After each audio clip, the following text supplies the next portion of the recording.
So a lot has changed in the last 25 years or so as far as going from silos to each of these different sectors of government, of civil society or philanthropy, companies, entrepreneurs, and investors realizing that they really need each other to get their goals done. And one of the biggest changes I think that's happened is everyone started off without a common language and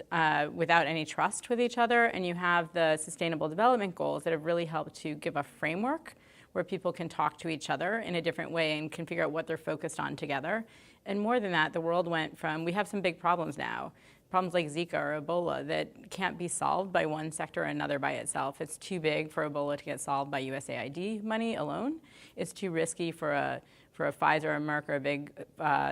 a big pharmacy company to go in and try and solve it by itself. And so when you start to do multi-sector collaborations, you can adjust risk and you can adjust all of your priorities to have the right different sector focus on the right parts of solving a bigger problem.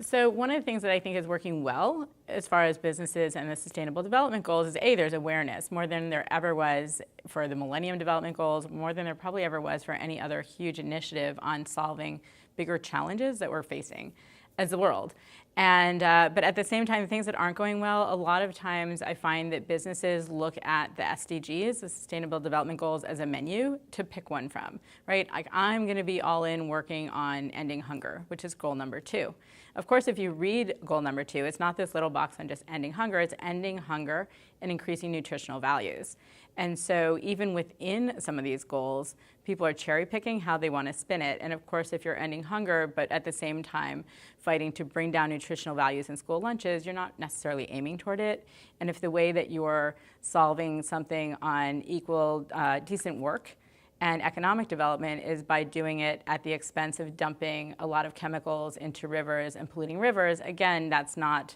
at all what the SDGs is about. It's a matrix, it's not a menu. It's about whatever you're solving and then making sure you're going against those 16 other goals to ensure that you're on track to getting better at those and not actually making life worse in a different goal.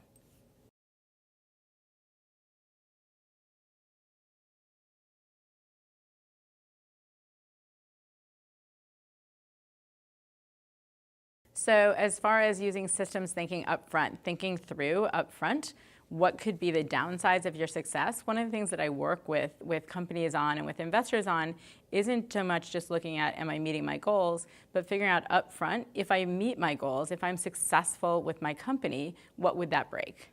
So as an example, if you look at Henry Ford with the automobile, when he was just an entrepreneur coming up with an idea, the fact that automobiles displaced all the people that were making carriages and buggy whips and raising horses and growing hay, that was fine. He was an entrepreneur, and that's just disruptive business, and it has been from the beginning of time, and we want that, and we are excited about that as far as moving the world forward. But at the same time, if Henry Ford put himself out there as a social entrepreneur, he has to look at what will my success break, which of course will make all those people lose their jobs. And then by asking that, he can say, wait a minute, I need to put people in factories, I'm launching these new factories, could I hire some of them? So less displacement, or at least being aware of what his success is breaking. And you see that even with things like if you're doing an initiative to get more girls in school in Africa, to have more girls stay in school, well, one of the issues is if you're successful at that, you have more school children in Africa. So if you're raising the amount of school children by 30% by getting all of these girls who are dropping out to stay in, first you need to make sure that you're equally partnering with someone who's building schools in Africa, so you're not overflowing a system even further that's already overburdened.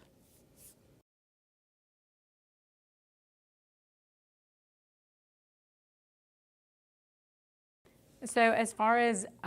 impact investing and measurement and metrics, we're still in really early days. And I look at the fact that actuarial science, like years ago, decades ago, who would think that you could put a price on every single life? But we've come to a place where actuarial science is a thing, where insurance companies can do that. And whether it feels messy or not, feels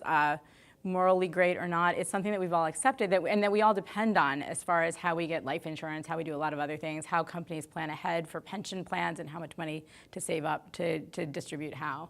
And so in the same way, as we're starting to have massive different organizations work together, whether it's GIN and UNDP or something called Impact Management Project that's pulling together a lot of players, we're starting to iterate on learning how to measure impact. And to me, the biggest thing in that is about measuring net impact as opposed to, and additionality, as opposed to just picking where you're having positive impact. So if I'm having positive impact, again, by creating jobs, but I'm doing that at the expense of rivers and other things, I need to be able to say, and maybe that's the right thing, or you look at a buy a pair of shoes, give a pair of shoes away type of campaign, where you're saving all these lives because kids now who didn't have access to shoes, who are getting cuts on their feet and dying from walking through raw sewage and getting groundborne diseases. But if you're going and you're flooding that market with free shoes, and then other people that were artisans that were making shoes for at least a portion of that population lose their job, I can count my positive impact of all the people whose lives were saved, but I also have to count the negative impact of people who lost their jobs because of my success in my program. And we're getting further along toward that, but it will take a couple more years of iterating, I think, before we get to a place where everyone feels like there's real transparency and we're all on the same page on how we look at it.